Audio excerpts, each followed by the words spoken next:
ایک انہوں نے کہا کہ والد صاحب جو ہیں وہ چھوٹی چھوٹی باتوں پر والدہ کو برا بھلا کہتے ہیں اور پھر والدہ بھی جواب میں لڑائی کرتی ہیں، تو اس سے مطلب بچے جو ہیں وہ بہت زیادہ ڈسٹرب ہوتے ہیں اور گھر میں ماحول خراب ہوتا ہے، کیا کیا جائے؟ دیکھیں، اگر والد صاحب ایسے ہیں کہ وہ چھوٹی چھوٹی باتوں پر برا بھلا کہتے ہیں تو ان کو خدا کا خوف کرنا چاہیے، کیونکہ شوہر ہو جانے کا مطلب یا باپ یا ماں بن جانے کا مطلب ہرگز یہ نہیں ہے کہ شوہر اپنی بیوی کو جیسا چاہے ڈانٹے ڈپٹے مارے ذلیل کرے۔ اس کو شریعت نے اجازت دے دی ہے۔ ایسے ہی ماں باپ کا بہت بڑا حق رکھا گیا ہے، لیکن ماں باپ بھی انسان ہیں اور مکلف ہیں، اور انہیں بھی میدان محشر میں ان کی رعایا کے بارے میں باس پرس کا سامنا کرنا پڑے گا۔ تو اگر ماں باپ اپنے اولاد کے ساتھ زیادتی کرتے ہیں، قصور کم ہے، زیادہ مار دیا، بیجا ڈانٹ دیا، اپنا غصہ بچوں پہ خواہ اتار دیا، ان کے ساتھ ناانصافی سے کام لیا، کسی کو فوقیت دی،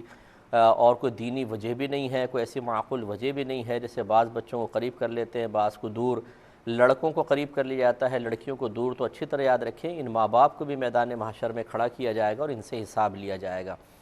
لگتا ایسا ہے کہ چونکہ دین سے تو ہم بہت زیادہ دور ہیں اور اپنے مذہب اسلام کو سیکھنے کے لیے بالکل تیار نہیں ہوتے ہیں، فوراً مذہب کو مولویوں کی اجارہ داری قرار دے کر نامعلوم کیا کچھ کر کے اس سے دور ہٹنے کی کوشش کرتے ہیں،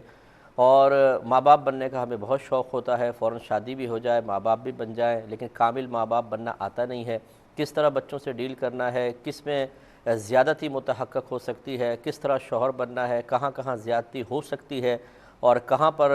کوئی زیادتی ہوئی تو آخرت میں سخت گرفت ہوگی، یہ اس کا علم کوئی بھی نہیں سیکھتا۔ لہٰذا کہیں تو بیویاں غالب نظر آتی ہیں اور وہ شوہر کے ساتھ برا سلوک کر رہی ہوتی ہیں، کہیں شوہر برا سلوک کر رہا ہے، کہیں اولاد کے ساتھ اسی طرح ناانصافیاں کی جاتی ہیں، اور اس پہ ترہ یہ کہ اس کو حلال اور اپنا حق سمجھ کے کی جاتی ہیں۔ تو جب ایک جاہل انسان کسی گناہ کبیرہ کو حق اور حلال سمجھ کے کر رہا ہو، خود سوچئے کب وہ اس پر توبہ کر سکے گا، اور اگر اللہ نہ کرے کوئی ایسا اس نے خطا کی